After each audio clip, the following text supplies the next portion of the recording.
Good morning all. എല്ലാവർക്കും ആദ്യമായിട്ട് ഒരു ശുഭദിനം നേരുന്നു. ഇന്നലെ നമ്മുടെ market steel sector, HDFC, Reliance, L&T തുടങ്ങിയ കമ്പനീസിൻ്റെ മികവോട് കൂടിയിട്ട് നിഫ്റ്റി ഏകദേശം ഒരു 300 പോയിൻറ്റും സെൻസെക്സ് ഏകദേശം ഒരു 1000 പോയിൻറ്റിൻ്റെ ഒരു റാലിയാണ് ഉണ്ടാക്കിയിട്ടുള്ളത്. അപ്പോൾ അതിനുശേഷം US മാർക്കറ്റ് അതിൻ്റെ റാലി കണ്ടിന്യൂ ചെയ്തു. US മാർക്കറ്റിൽ ഇതുവരെ സെൽ ഓഫ് ഒന്നും ഉണ്ടായിട്ടില്ല. അപ്പോൾ ഓൾമോസ്റ്റ് ഏകദേശം ഒരു 60% ഫോള് റീസെൻ്റായിട്ട് ഉണ്ടായിരുന്നത് US മാർക്കറ്റിൽ നിന്ന് റിക്കവർ ചെയ്യാനായിട്ട് US മാർക്കറ്റിന് പറ്റിയിട്ടുണ്ട്. US മാർക്കറ്റിൽ നിന്ന് കണ്ടുവരാം, ഏറ്റവും താഴെ ക്ലോസായ നാസ്ഡാക്ക് 1% അടുത്തും, ഡോ 0.5%ൻ്റെയും റാലി. അതിന് മുകളിലുള്ള 3 യൂറോപ്യൻ മാർക്കറ്റ് മൂന്നും ഗംഭീര റാലി. പിന്നെ ഇപ്പോൾ ട്രേഡ് ചെയ്യുന്ന ഏഷ്യൻ മാർക്കറ്റ് പോസിറ്റീവാണ്. ഗോൾഡ് $4,147 പെർ ഔൺസിൽ എത്തി നിൽക്കുന്നുണ്ട്. ഏറ്റവും ടോപ്പിൽ നിന്ന് 5ാമത് കാണാം. പിന്നെ ബിറ്റ് കോയിൻ ശക്തമായി തിരിച്ചു കയറി $2,700 കയറി 90,000 വീണ്ടും വന്നു. ഡോ ഫ്യൂച്ചർ ഇപ്പോൾ ട്രേഡ് ചെയ്യുന്ന പ്ലസ്സിലാണ്. നിഫ്റ്റി ഫ്യൂച്ചറിൻ്റെ ക്ലോസിംഗ് ഉണ്ടായിരുന്ന 26,390, ഇപ്പോൾ ട്രേഡ് ചെയ്യുന്ന 26,422 എന്ന നിലയിലാണുള്ളത്. അപ്പോൾ സ്ലൈറ്റ്ലി ഒരു ഫ്ലാറ്റായിട്ടോ സ്ലൈറ്റ്ലി ഒരു ഗ്യാപ്പപ്പോ ആണ് നമുക്ക് എക്സ്പെക്റ്റ് ചെയ്യാനായിട്ട് പറ്റുന്നത്. അല്ലാതെ US മാർക്കറ്റിലോ മറ്റുള്ള ഏഷ്യൻ മാർക്കറ്റിലോ ഒന്നും തന്നെ ഇതുവരെ സിവിയർ സെൽ ഓഫ് ഒന്നും തന്നെ ഇല്ല. പിന്നീട് ബിറ്റ് കോയിനും കയറി വന്നു എന്നുള്ളതാണ് ഇപ്പോൾ നമുക്ക് കാണാൻ സാധിക്കുന്നത്. ഇനി US മാർക്കറ്റിൽ ലിസ്റ്റ് ചെയ്ത ഇന്ത്യൻ കമ്പനികളുടെ പ്രകടനം നോക്കുകയാണെങ്കിൽ ഇൻഫോസിസും വിപ്രോയും ICSCയും എല്ലാം തന്നെ പോസിറ്റീവിൽ ക്ലോസ് ചെയ്തിട്ടുണ്ട്. വിപ്രോ 0.37% ഫോൾ ഉണ്ടായിരുന്നു, പക്ഷേ എക്സലൻ്റ് അവേഴ്സിൽ 1% തിരിച്ചു കയറി. ഇന്ന് കുറച്ച് സ്റ്റോക്കുകളുടെ വാർത്തകളിലേക്ക് പോകാം. ഇത് ബൈസൽ റെക്കമെൻഡേഷൻ ഒന്നുമല്ല.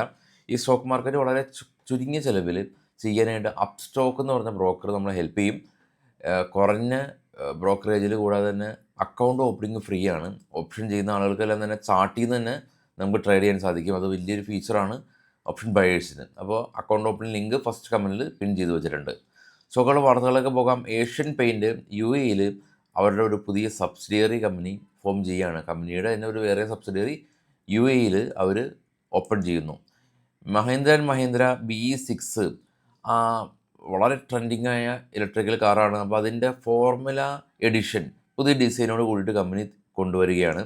ഹാവൽസ് കമ്പനി 26% സ്റ്റേക്ക് SPV ക്വിൻ്റൻ സോളാറിൽ അവർ അക്വയർ ചെയ്തു.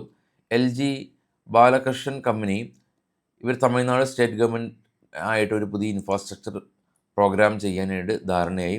വേൾപൂൾ കമ്പനി ഇവരുടെ പ്രൊമോട്ടേഴ്സ് 95 ലക്ഷം ഷെയറുകൾ വിൽക്കുന്നുണ്ട്, ശ്രദ്ധിക്കുക. പട്ടേൽ എഞ്ചിനീയറിംഗ് കമ്പനി ഇവർ 798 കോടി രൂപയുടെ പുതിയ 2 ഓർഡർ ലഭിച്ചിട്ടുണ്ട്.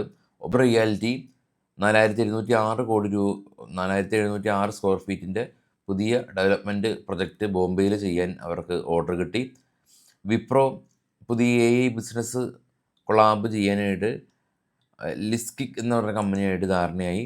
ടോറൻറ്റ് പവർ കമ്പനി $1.2 ബില്യൺ ഒരു സ്റ്റേക്ക് അവർ എടുത്തിട്ടുണ്ട്. ഇൻഡോ ടെക് ട്രാൻസ്ഫോമേഴ്സ് കമ്പനി ഇവർ 91 കോടി രൂപയുടെ ഒരു ഓർഡർ ഇവർക്ക് ലഭിച്ചു. പേടിഎം കമ്പനിക്ക് പേയ്മെൻറ്റ് അഗ്രിഗേറ്റർ ലൈസൻസ് ഗവൺമെൻറ്റിൻ്റെ ഭാഗത്തു നിന്ന് അവർക്ക് ലഭിച്ചു. സൽസാർ ടെക്നോ കമ്പനി ഇവർക്കും ഏകദേശം ഒരു 695 കോടി രൂപയുടെ ഓർഡർ ലഭിച്ചു. M&M എഞ്ചിനീയറിംഗ് കമ്പനി ഇവർക്ക് 67 കോടി രൂപയുടെ ഓർഡർ US-ൽ നിന്ന് ലഭിച്ചു എന്നുള്ളതാണ് ഇപ്പോൾ ഉള്ള ന്യൂസ്.